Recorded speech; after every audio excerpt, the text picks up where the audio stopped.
Hello and welcome back to another week of your Mortgage Market Movers Weekly, where we are detailing everything that's going on in the macroeconomy to help you make better home buying decisions. This week's 30-year fix is sitting at a 6.84, which is down from last week's 6.85. 1 basis point down, but we'll take what we can. Pretty busy week. We have the FOMC meeting tomorrow. As of recording this, today is Tuesday, so tomorrow's meeting will be Wednesday. We'll get into that when we get into the charts.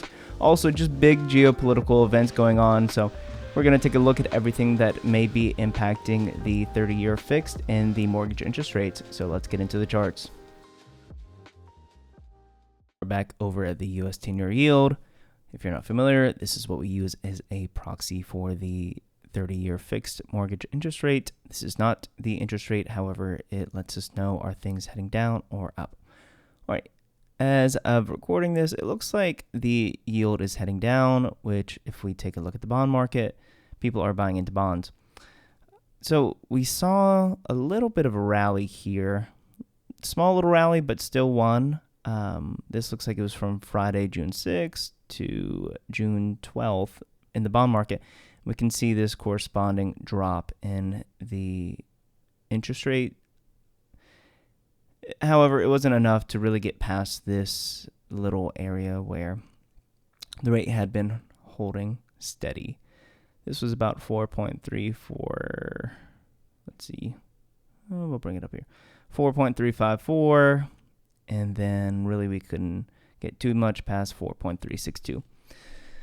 All right. So it looks like, again, rates are kind of stuck in this little area. We aren't seeing huge movements up or huge movements down. All right. Now, we did see last week, I want to say, what was it? Maybe Friday, Saturday. I'm not sure. But we saw at the end of last week that apparently there is potential for war between Israel and Iran.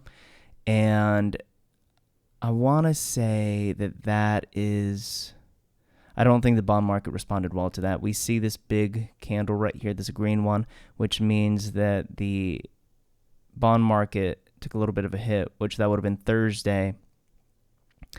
And the 10-year yield jumped up correspondingly.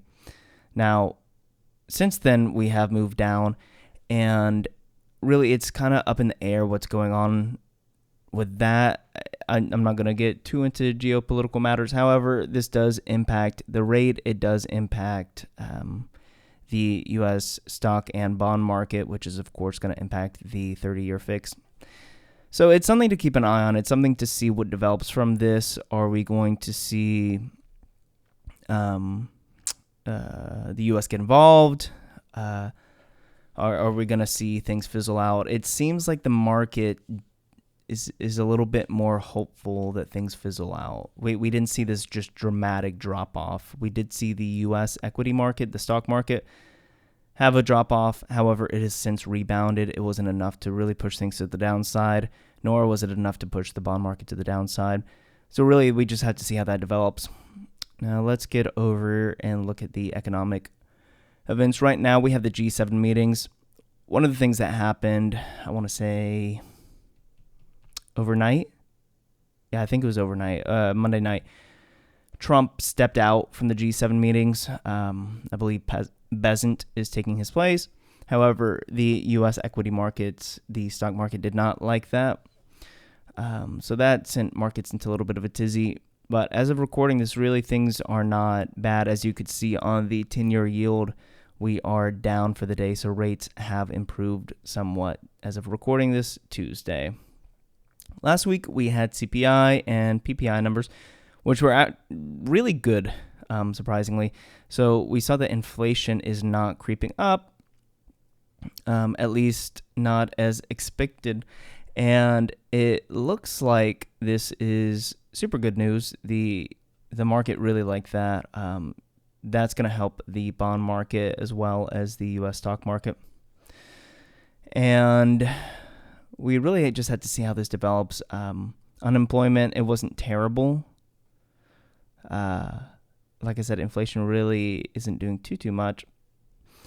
And we did get this consumer sentiment, which this is interesting to look at. And consumer sentiment was actually a lot better this go around at 60.5, previous 52.2. Inflation expectations also came down from 6.6 to 5.1. And that's probably a lot of the tariff talks have been walked back. Like China at one point was like 120% or something. Since then it's been walked back a good bit. I think Trump and President Xi made a deal. Still, tariffs are higher than what they were, but they aren't as high as they were previously announced to be. This week we had core retail sales, which are down.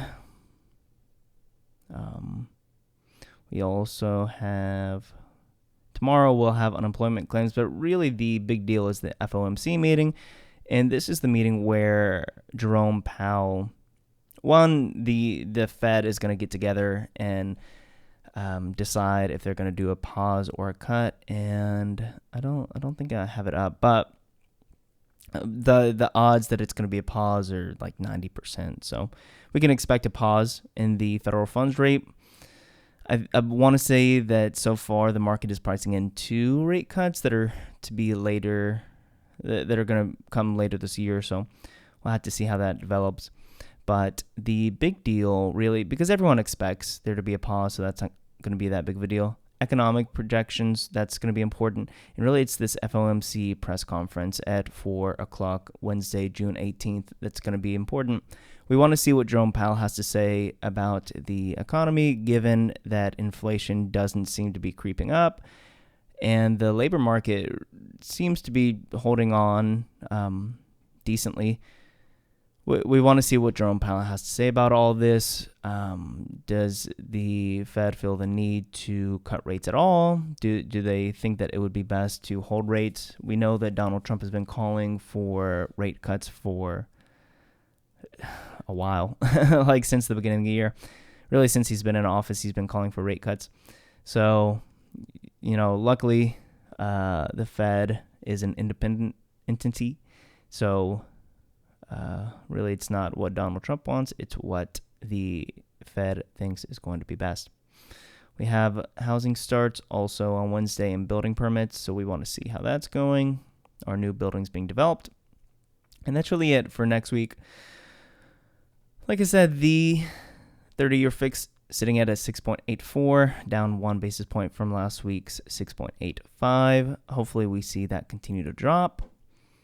And that's about it for this week. So we will keep you updated next week. We will see how things are geopolitically, and we will also see how this FOMC meeting goes. We'll update you on all of that next week. So enjoy the rest of this week and stay safe out there. If anyone has any questions about mortgages, whether it's purchases or refinances, feel free to give us a call at 877-TEAM-MBL. Have a great week. Bye.